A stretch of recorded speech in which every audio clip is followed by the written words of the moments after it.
Today's bite-sized episode is sponsored by AG1, one of the most nutrient-dense whole food supplements that I've come across, and I myself have been drinking it regularly for over 5 years. It contains vitamins, minerals, probiotics, prebiotics, digestive enzymes, and so much more, and can help with energy, focus, gut health, digestion, and support a healthy immune system. If you go to drinkag1.com/live more, they are giving my listeners a very special offer, a free 1-year supply of vitamin D and 5 free AG1 travel packs with your first order. See all details at drinkag1.com/live more. Welcome to Feel Better, Live More Bite Size, your weekly dose of positivity and optimism to get you ready for the weekend. Today's clip is from episode 436 of the podcast with Charles Duhigg, author of the international bestseller, The Power of Habit. We can all make short-term changes, but so many of us struggle to make our new desired behaviors last. In this clip, we discuss the science of small wins, the power of momentum, and the importance of keystone habits. You can't extinguish a bad habit because those neural pathways stay in play. That's really, really interesting. Yeah. Let's use sugar or chocolate. Let's stay on those because I think they're so common, particularly in my world. Yeah. You feel a bit low. You get your favorite chocolate bar. You get a big reward, don't you? You feel high. You feel good. You've self-soothed, right? So that's the reward. Yeah. It's quite tricky to change that though, isn't it? Because once you've locked that in, it's quite hard to change it. So what's interesting there is you're craving the self-soothing, right? And once we do the experiments, we figure out what I'm actually craving. What's the reward that my brain wants? So, and for anyone, you know this, but for anyone who's listening who hasn't been exposed to some of these ideas, one of the things that we've learned is that every habit has 3 components. There's a cue, which is like a trigger for this automatic behavior, and then the behavior itself, and then a reward. Every habit that exists in our life has a reward, whether we're aware of it or not. And once we know that it's self-soothing, as opposed to the taste of chocolate or the buzz that chocolate gives me, then at that point, it's a question of what else also delivers self-soothing. So I mentioned some before, calling a friend. Yeah. Calling a friend oftentimes is one of the greatest sources of self-soothing. Yeah. And so it's worth at that moment saying, instead of picking up the chocolate bar, I'm going to self-soothe because I know that I'm craving that right now by calling a friend. Now, it might be for someone else that actually the taste of the chocolate is what they really, really enjoy, in which case we should experiment and they should have a piece of apple, right? That's also sweet to see and healthier, to see if that satisfies the craving that they're feeling. There's actually some experiments done where they gave people Splenda and they told them just to rub it on their tongue. And they found that people who crave taste sensations, sugary taste sensations, this will basically satisfy that craving. Wow. And so the thing is to figure out what is actually driving the behavior. For me, when I was writing Power of Habit, I had this bad habit where every afternoon I'd go eat a cookie in the cafeteria of the New York Times where I worked at the time. And I couldn't figure out why. And I talked to these researchers and they said, well, let's look for the cue, right? Like, tell me about when this happens. And I was like, oh, it's usually between 3:15 and 3:45. And they were like, sounds like a time of day is probably your cue. And then we know the behavior. You go up to the 14th floor, you buy a cookie, you eat the cookie. And what happens? What happens then? And I said, well, usually I'll like go over and like I see some friends and I'll sit down and I'll kind of gossip with them for a little bit and I'll eat the cookie. And they said, okay, the reward might be the cookie. It might be sugar. It might be the just taking a break from work, but it might also be those friends. So next time you do this at 3:45, whenever you feel the urge, stand up, look for someone to go gossip with without going up to the cafeteria. Go gossip with them for 15 minutes and then come back to your desk and see if you're still craving that cookie. And the answer was no. No. The reward for me was this social experience. The cookie was an excuse. Yeah, I love that. I love that example so much because I honestly believe, I'm not saying this is easy, but I think we're making these things often a lot harder than they need to be. We always think it's the chocolate. Well, what if it isn't? What if it's something else you're getting? as you say, that the social connection? What if it's the act of going to a cafe, interacting with the person and saying hi? Maybe there's someone you like in the cafe who, actually, you know what? Yeah, you tell yourself a story, you're going there for the crisps or the chocolate. And maybe it's just because you're a bit bored at your desk and you like the social interaction. Or maybe it's just you need a break from work, right? The 3:45 comes along and you're feeling a little bit low. So like maybe taking a walk around the block does the same thing. And again, this is why experiments are so important, is because if you come up with a list of potential rewards that are alternatives and you experiment with them, you're going to figure out what's actually driving your behavior. When we're in the grip of a habit, our brain actually powers down, right? This is why habits exist, is because every animal on Earth has a part of the brain known as the basal ganglia that exists essentially to make habits. And it's because if you don't have habits, you have to decide every time you pass an apple or a rock, which one you ought to eat, right? You have to think about how you walk. So our brain developed this system where when we're in the grip of a habit, we can make a behavior automatic without having to think about it the entire time, which means we can think about other things. We can dream up how to build fire or forts or video games. Yeah. But when our brain turns off in the grip of a habit, we tend to stop paying attention to the cues and the rewards, right? We don't notice, oh, I want ice cream right now because I'm stressed.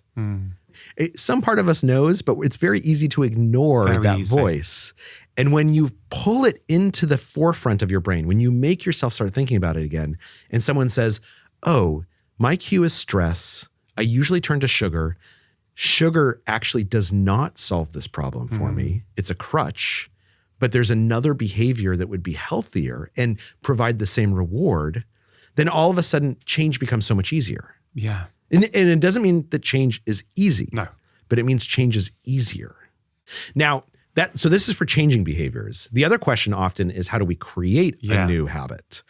And in that case, it's very similar, but a little bit different in that we need to choose a cue, right? So for me, it was running. I was never athletic before I started writing The Power of Habit, and I really wanted to get in better shape. And so my goal was I was going to run a half marathon. Okay. So I needed to choose a cue. So what I would do is I'd put my running shoes next to my bed, so I saw them as soon as I woke up, and that became a cue for me. And I would run before work. So that's a visual cue. I was using a visual cue, also time of day. Also, I would lay out my clothes, so it was very easy to get into my running clothes. Okay. And it's good to have more than one cue. One of them is really going to be the powerful one, but you don't know ahead of time what it might be. Oh, so I like that. So you're peppering in a few cues to see one of these is going to stick. One of these is going to stick. One of these is going to stick. And it turns out it was the shoes. Really? When I'm traveling, if I put my running shoes next to my bed, that gets me going. Wow. And then I needed to choose a reward for myself. So instead, I didn't run every day. Instead, I only ran on days when my wife was going to bring the kids to school that day, so that I knew that when I got home from the run, I could take a nice long shower. I could have a nice smoothie with breakfast. So did you intentionally think about the shower and smoothie as rewards? Absolutely. So it wasn't just, oh, I'm sweaty after the run, I need to shower. It's like, I'm going to be sweaty and I'm going to really enjoy that shower. I'm going to give myself an extra 3 minutes. Like normally I'd rush through the shower. I'm going to let myself enjoy the shower. And this really makes a difference, doesn't it? It makes a huge difference, because if we decide something is rewarding, it becomes more rewarding. You can think of stress a little bit like this, can't you? It's how we perceive things that often determine whether they're stressful or not. If we perceive it as stressful, it is. If we don't, a lot of the time it ain't. No, that's and if you think about it, like you and I and our children, they were not born thinking that getting an A on a report card is something they should feel good about, right? Yeah. They only feel good about it because we've told them, you should feel really good about this. We constantly tell ourselves what we should find rewarding. And when we grab a hold of that and we take the power for ourselves. Now, here's the one other thing with starting a new habit. So the first day that I woke up, I saw my shoes next to my bed, never run before. I put on my clothes. I walked outside and I walked for 1 block and I came back. And then I took the nice long shower. And then the next day I walked like 2 blocks. And after a while, you get to this point where you're like, okay, I'm walking a couple blocks. I might as well like jog a couple of blocks, and I might as well run, half a mile. There's this thing known as the science of small wins. And oftentimes the way that we change is nonlinear, right? We find something that's unexpected that makes it easier for us to change. We find a reward that we didn't anticipate. It's these little experiments. And when we see change as a series of shifts, and it's okay for those shifts to be small, then what we're doing is we're freeing ourselves to learn from ourselves, to learn from our patterns. And so that's how I ended up running a half marathon and then a marathon, was literally just by taking it as these small little incremental improvements. Well, first of all, congratulations. Thank you. Wonderful achievements. I love this idea about small wins. Yeah. It's really interesting. I have found through years of clinical practice that the best way to help a patient turn a new behavior into a long-term habit is to start small. I've just seen it through trial and error. I thought when they make it really big, it kind of happens for 2 or 3 weeks and then it falls off. Yeah. Whereas when I start small and once I honestly made a trade with a patient, I say a trade, an agreement that she would meditate for 1 minute a day. Huh. And that 1 minute became 5, it became 10, it became 15 over a course of 4 to 6 weeks. Because initially she was like, I don't have time. I said, okay, do you have 10 minutes? No. I said, do you have 5 minutes? Well, no. Do you have 1 minute? Yeah, I've got 1 minute. I said, all right, okay, let's start there. And it was only when I met Professor BJ Fogg and he shared with me some of the science on small wins. And we had this awesome aha moment where we both figured out that he'd come to that conclusion from the clinical research. I came to that conclusion from real life clinical practice and trying to figure out what works. But these small changes, when done consistently, they help to build momentum. That's exactly right. And so I wonder, from your perspective, what is momentum? Is there any science behind momentum? Because it feels to be this really powerful, energetic force that if we can harness it, it kind of moves us in the right direction. Here's how I think about it. I think of it as we are convincing ourselves to believe in another version of ourselves. So there's this idea known as keystone habits, that some habits are more powerful than others because when we build a new habit, it triggers a bunch of other changes in our life. Yeah. For some people, exercise is a great example, right? And probably everyone who's listening has had this experience. You exercise in the morning, and for some reason, you also eat healthier that day, right? Like it's easier to eat a salad rather than the hamburger when you walk into the cafeteria. Yeah. We also know that when you exercise, other things happen. You procrastinate less. You tend to use your credit cards less often on the day that you exercise. Wow. We're not aware of that. But I think what's happening is that for many people, exercise is a keystone habit. It changes other patterns like eating patterns and spending patterns. Because even if I think of myself as someone who's disciplined, there's a part of my brain that isn't listening to what I tell myself until I prove it to myself. And so I might know that meditation is great. I might say of course, I've read all the studies. Meditation is so good. I should definitely do that. But until I prove to myself that I can meditate and that there is some reward, that it's giving me something, my brain basically thinks I'm a liar, right? It's very skeptical until I prove it. And this is what keystone habits do. They change how we see ourselves. We start thinking, I'm the kind of person who runs in the morning. And the kind of person who runs in the morning, they eat a salad for lunch, right? They don't pull out their credit card for anything. They make wiser decisions. I'm the kind of person who meditates in the morning. And that kind of person, that's someone who can find 5 or 10 minutes, right? They're mindful. What's one of your keystone habits? Exercise. Exercise is a big one for me. And what's interesting is for people who were not athletes, the reason why exercise is so powerful as a keystone habit for some people is because if you weren't an athlete and you start running or you start exercising, it forces you to think of yourself as a new kind of person. It forces you to see yourself in a new light. Now, for people who were athletes as kids, and then they take some time away and then they start running again, oftentimes exercise is less of a keystone habit for them because it just conforms to their mental image of themselves. But for me, exercise is a huge part of it. Going to bed. I'm someone who used to stay up till midnight, my You're wife. You're a writer, hey? Exactly. And that's what writers do. That's right. I'm supposed to. And my wife goes to bed at 9 or 9:15. And so I go to bed at 9:30 with her. And that's a keystone habit for me. It makes me feel like I am in control of I am making good choices. I'm setting up the next day for success by going to bed early. And again, it's this story that we tell ourselves, right? Stories are so powerful. We start to tell ourselves a story about ourselves. Yeah. And that's how change happens.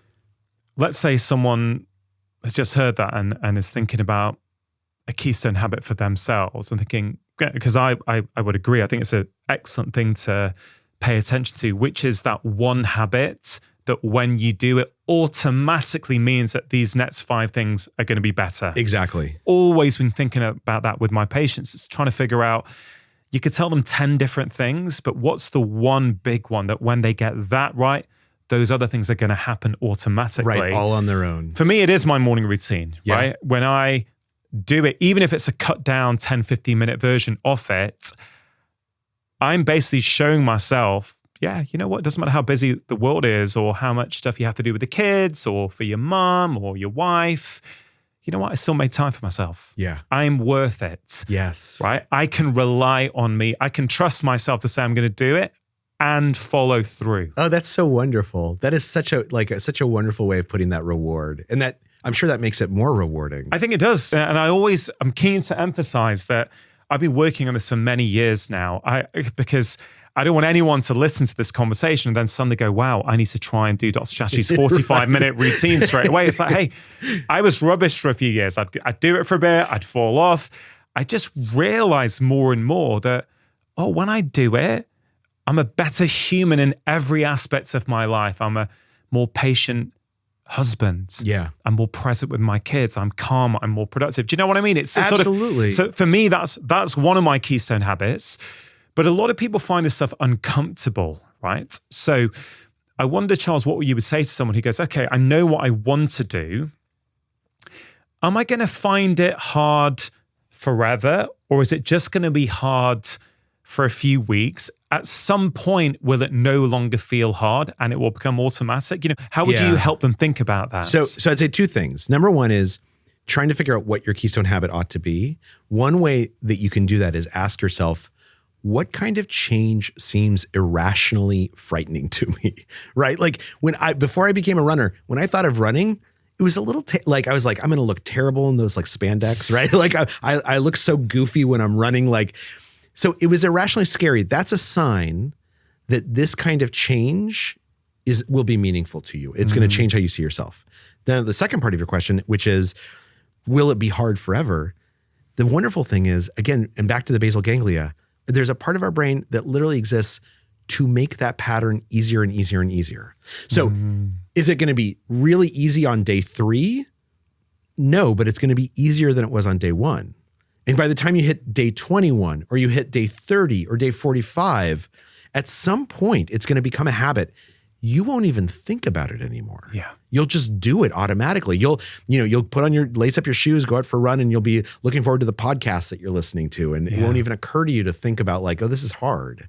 It's like brushing teeth, right? Exactly. Brushing teeth was not a habit when you were 3 or 4 or even 5 years old. I mean, my kids are a bit older now. Sometimes I'm not even convinced it's a habit yet. Yeah. Right. So, but I hope for most people listening, it is now a habit, right? So at some point it does change. And like I get out of the shower now, and even if my teeth are clean, I have to brush my teeth. I don't feel clean unless I have that minty feeling in my mouth. Yeah. You're exactly right. Our brains exist to create as many habits as that possibly can. It wants to conserve all the cognitive energy it can by making these behaviors automatic. If you have consistent cues and rewards, if you're paying attention to those cues and rewards, then each day it will get a little bit easier, almost imperceptibly easier. But on day 2, it'll be easier than day 1. And on day 21, it's going to be easier than it was on day 2. And at some point, your brain takes over and it just becomes a habit. Hope you enjoyed that bite-sized clip. Do spread the love by sharing this episode with your friends and family. And if you want more, why not go back and listen to the original full conversation with my guest? If you enjoyed this episode, I think you will really enjoy my bite-sized Friday email. It's called the Friday 5. And each week I share things that I do not share on social media. It contains 5 short doses of positivity, articles or books that I'm reading, quotes that I'm thinking about, exciting research I've come across, and so much more. I really think you're going to love it. The goal is for it to be a small yet powerful dose of feel good to get you ready for the weekend. You can sign up for it free of charge at drchatterjee.com/Friday5. I hope you have a wonderful weekend. Make sure you have pressed subscribe, and I'll be back next week with my long-form conversation on Wednesday and the latest episode of Bite Size next Friday.